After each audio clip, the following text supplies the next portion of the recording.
后来无让这个行人先行，甲这个罚款提悬到6000块，实施到达满1年。高雄市上新的统计，这1年来相关违规的件数也是有8283件，其中有9成都拢是驾驶无让行人先行。过路人行斑马线，同一个时间，车顶正滑的车向向驶过，真正有够危险。同一个路口短短5分钟内。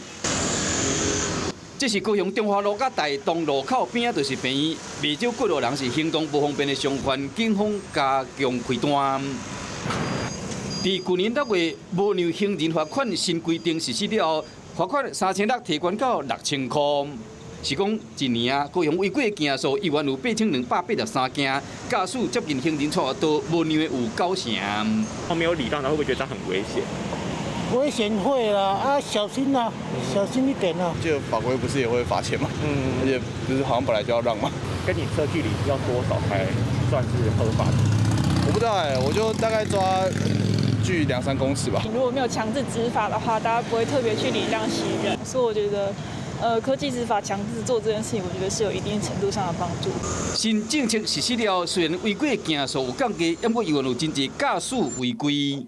今年3月，有一个女老师车顶正滑的时无让行人，互人罚6000块，警方嘛正式科技执法。执法的地点我们会着重在商圈、学校以及医院这些比较人潮较多的地点，一定要摆头来查看。